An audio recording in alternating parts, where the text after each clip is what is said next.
Hello. आज देखेंगे math previous year questions के किस तरीक़े से आए हैं और उनके सॉल्यूशन। देखो, 20 निरीक्षणों का अंकगणितीय माध्य 15.5 है। बाद में यह पाया गया कि एक निरीक्षण गलती से 24 की बजाय 42 पढ़ लिया गया था, तो सही माध्य मीन का पता लगाएं। ठीक है। देखो, माध्य का मतलब होता है औसत, और मीन ही एवरेज है, एवरेज ही मीन होता है। मीन का मतलब ही एवरेज है। ठीक है, यानी माध्य का मतलब ही औसत है।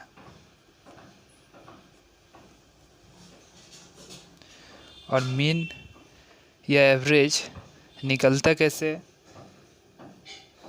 तो सबको जोड़ो, सबको जोड़ के सबको जोड़ना है। सम ऑफ द नंबर्स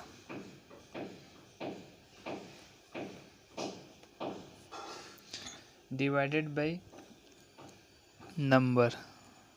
ठीक है, सबको जोड़कर गिनकर भाग लेना।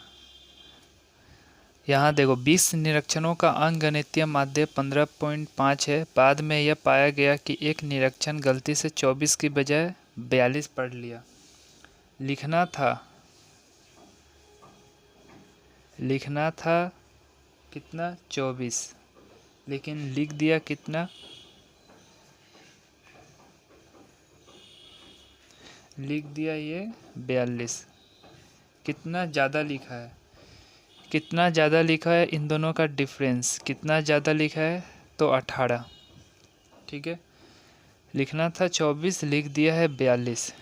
गलती किया है, तो कितना का गलती ज़्यादा किया? 18 का, और 18 ज़्यादा लिखा है, तो 18 एवरेज बढ़ गया है। ये जो एवरेज 18 बढ़ गया, 18 किस पर बढ़ा है? तो 20 पर। यानी कितना होगा? 0.9। एवरेज जो है वो 0.9 से 0.9 से बढ़ गया। यहाँ एवरेज कितना दिया? 15.5।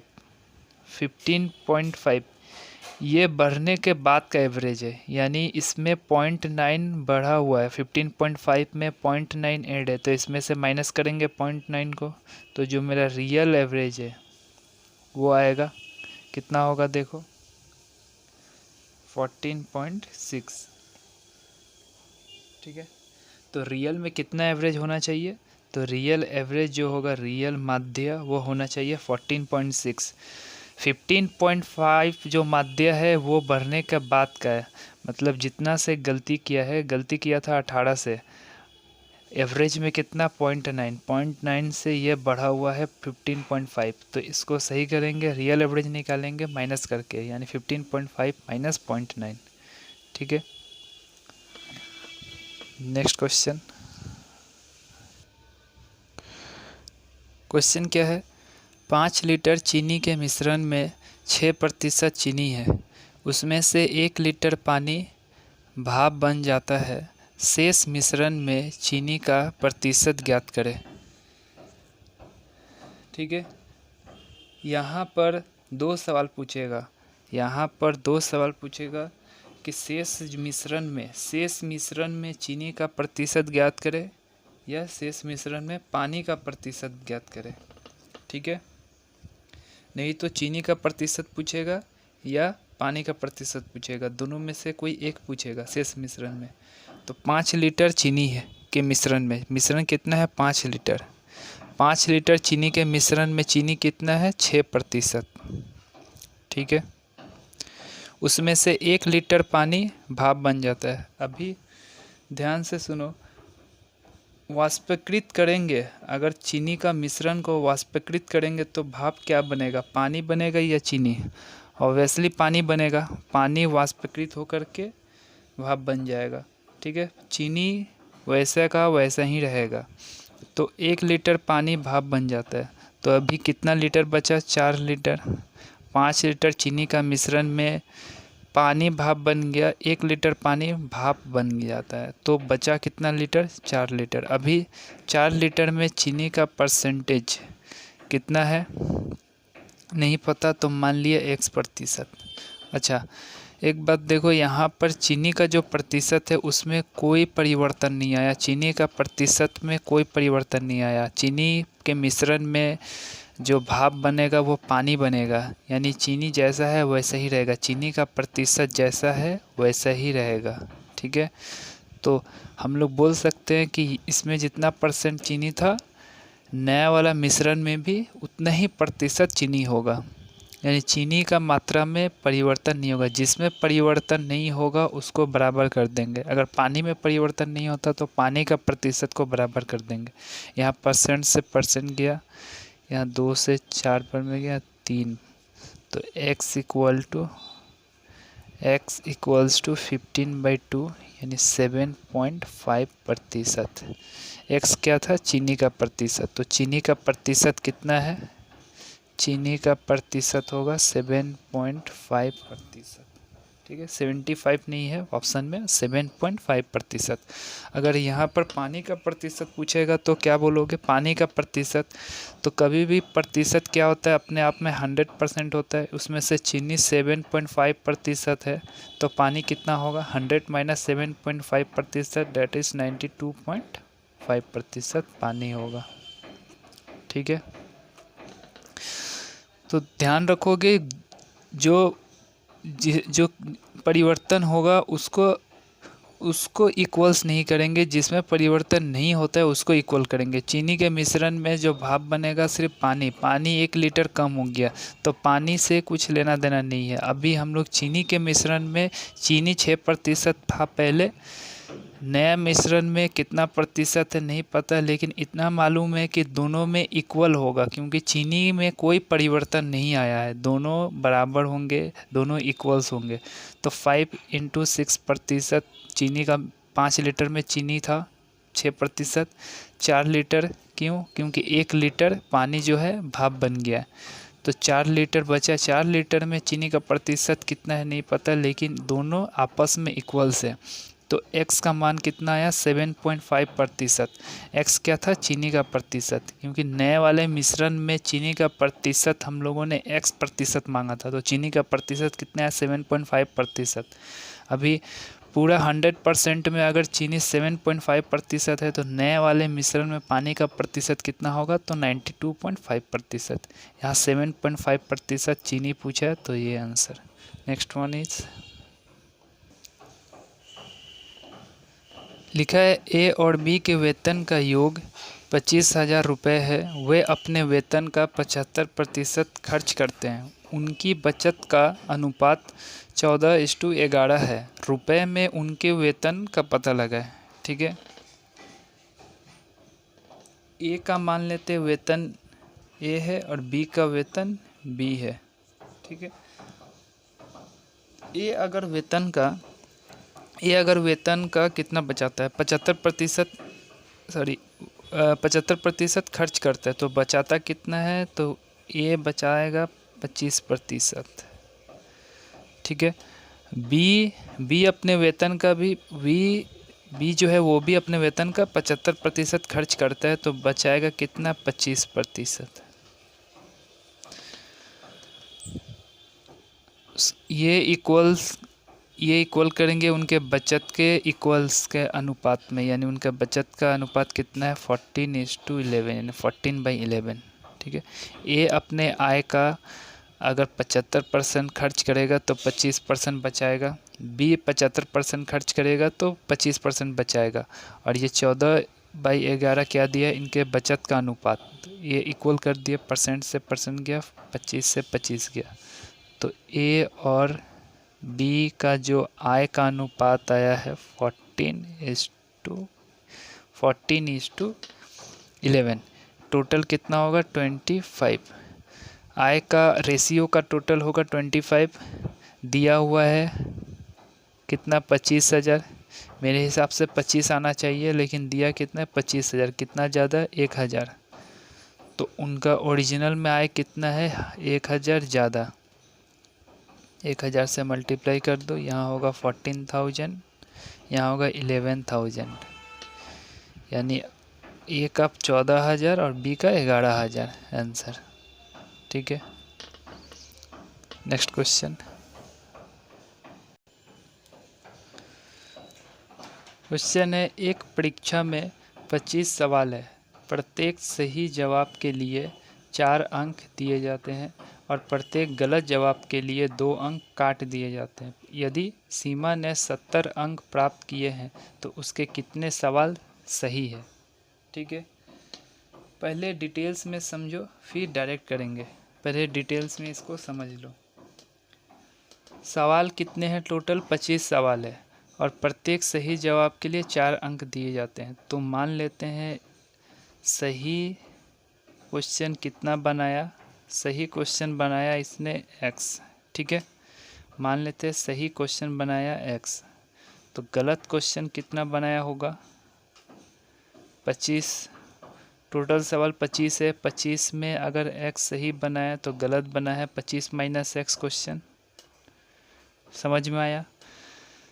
25 सवाल, पूरे 25 सवाल है, टोटल में 25 सवाल है, जिसमें से अगर मान लेते हैं सही सवाल बनाया इसने x तो गलत बनाया 25 माइनस x। ठीक है, प्रत्येक सही जवाब के लिए कितने अंक दिए जाते हैं? 4 अंक। तो इसने सही क्वेश्चन कितने किए हैं? x, तो 4, एक अंक में एक सही जवाब के लिए 4 अंक मिलते हैं, तो x सही जवाब के लिए कितने मिलेंगे? 4 इंटू एक्स, 4x। ठीक है, और प्रत्येक गलत जवाब के लिए 2 अंक काट लिए जाते हैं। 2 अंक मिलता है, 2 अंक काटे जाते हैं प्रत्येक गलत जवाब के लिए, काटे जाते हैं यानी माइनस होगा। ठीक है, इतना सही जवाब था और इतना गलत जवाब देगा जो इसमें से कट जाएगा। 25 माइनस x क्वेश्चन है जो गलत जवाब है, इसका गलत क्वेश्चन कितना किया? 25 माइनस x, और प्रत्येक के लिए 2 अंक काटे जाते हैं, तो इतना गलत किया है तो इसके लिए इंटू 2।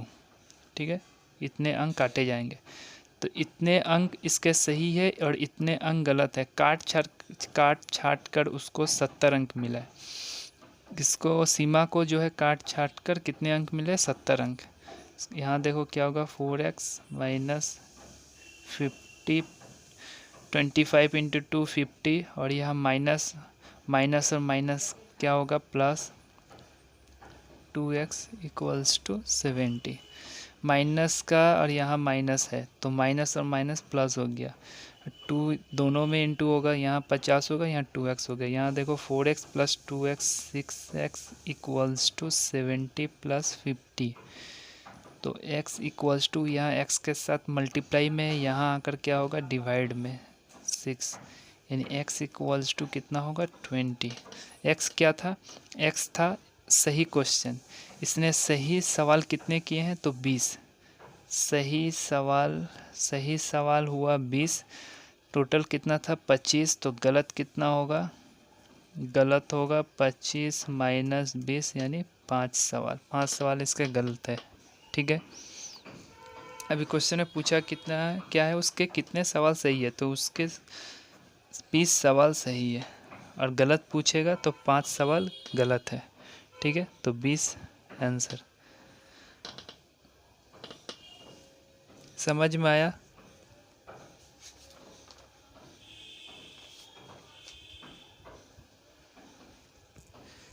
ठीक है, आप समझो, इसको मिटा दो।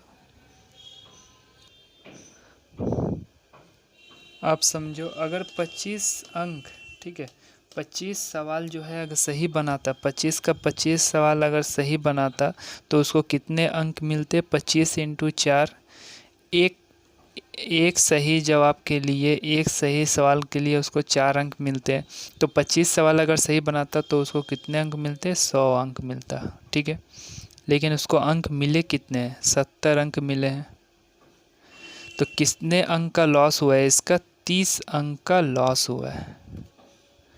30 अंक का लॉस हुआ। या 30 अंक का लॉस क्यों हुआ है? क्योंकि इसने कुछ गलत जवाब भी दिए, है ना। अगर सब सही सवाल देता, सही जवाब देता तो उसको पूरे 100 अंक मिलते, लेकिन मिला कितना है? 70। तो इसका मतलब 30 अंक का लॉस हुआ है। 30 अंक का लॉस हुआ है तो कुछ ना कुछ ये गलत जवाब दिया है। कितने सवाल गलत जवाब दिया नहीं पता, ठीक है। ये दूसरा तरीका बनाने का। तो देखो, एक सही जवाब पे उसको 4 अंक मिलते हैं, ठीक है। एक क्वेश्चन का बात करें, एक क्वेश्चन पे उसको 4 अंक मिलते हैं, और एक क्वेश्चन पे गलत करने पर 2 अंक काट दिए जाते हैं। तो एक क्वेश्चन अगर गलती होगा तो कितने अंक का लॉस हो जाएगा, ये समझो, ठीक है। एक क्वेश्चन गलती होगा, अगर एक क्वेश्चन उसका रॉन्ग हुआ तो उसको कितने अंक का लॉस होगा। पहले तो ये 4 अंक का लॉस होगा, जो इसको 4 मिलने वाले थे वो नहीं मिलेंगे, ठीक है। और पेनल्टी में उसके 2 अंक और भी काट लेंगे, यानी उसको टोटल में 6 अंक का लॉस होगा। 6 अंक का लॉस होगा। समझ में आया? देखो, एक क्वेश्चन में उसको सही अगर करेगा तो 4 अंक मिलेगा, गलत किया तो 2 अंक काट लेंगे, यानी 4 अंक तो गया इसका। ये 4 जो मिलने थे वो तो गया, एक्स्ट्रा में उसके 2 और भी चले गए, यानी टोटल 6 अंक का लॉस हुआ। अभी 30 अंक का लॉस, 30 अंक का लॉस हुआ है उसको, और एक में 6 अंक का लॉस होता है। एक क्वेश्चन पे 6 अंक का लॉस होता है। अगर एक गलती करता है तो 6 अंक का, एक गलती करने पर 2 अंक काट दिए जाते हैं, तो लॉस कितना होता है? 6 अंक का। तो 30 लॉस कैसे हुआ होगा? यानी ये किया 5 सवाल गलती, 5 सवाल गलत किया होगा, तब जाकर के उसको 30 अंक का लॉस हुआ है। क्योंकि एक अंक पे, एक क्वेश्चन पे 6 अंक का लॉस होता है, तो 30 अंक का लॉस हुआ है, यानी उसने 5 सवाल गलत किया। तो सही कितना है? 25 में अगर 5 गलत किया है तो 20 सही किया है। ये था दूसरा तरीका। उसके बाद क्वेश्चन में आओ। लिखा है, स्मिता एक काम को 12 दिनों में समाप्त कर सकती है और सैम उसी काम को 9 दिनों में समाप्त कर सकता है। 4 दिनों तक एक साथ काम करने के बाद दोनों काम छोड़ देते हैं, काम का कितना हिस्सा बाकी है? ठीक है। सबसे पहले देखो, स्मिता जो है 12 दिनों में किसी काम को समाप्त करती है, और सैम जो है 9 दिनों में किसी काम को समाप्त कर सकती है। सबसे पहले 12 और 9 का एलसीएम लेना है, ठीक है। कभी भी समय का जब एलसीएम लोगे तो क्या आएगा? समय का जब एलसीएम लेंगे तो टोटल काम आएगा। टोटल काम कितना? 36। 12 9 का एलसीएम कितना? 36। तो समय का जब भी एलसीएम लोगे क्या आएगा? सबसे पहले एलसीएम लेना, और समय का जब भी एलसीएम लोगे तो क्या आएगा? टोटल काम। तो स्मिता 36 काम को 12 दिनों में समाप्त कर सकती है, तो एक दिन में कितना काम करती है? 3 काम। और सैम 36 काम को 9 दिन में समाप्त कर सकता है, तो एक दिन में कितना काम कर सकता है? ये 4। तो ये 3 और 4 क्या है? स्मिता और सैम का क्षमता। स्मिता 3 काम कर सकती है एक दिन में, और सैम 4 काम कर सकता है एक दिन में, ठीक है। उसके बाद देखो, 4 दिनों तक एक साथ काम करने के बाद दोनों काम छोड़ देते हैं, तो एक दिन तक, एक दिन में दोनों मिलकर, एक दिन में दोनों मिलकर कितने काम करते हैं? 7 काम, ठीक है। ये एक दिन में हुआ। एक दिन में दोनों मिलकर 3 + 4 7 काम करते हैं, तो 4 दिन तक, 4 दिनों में कितने काम करेंगे? 28 काम। 4 दिनों में दोनों मिल करके 7 × 4 28 काम कर सकते हैं, ठीक है। अभी 28 काम कंप्लीट हो गया है। क्वेश्चन क्या पूछा है कि काम का कितना हिस्सा बाकी है?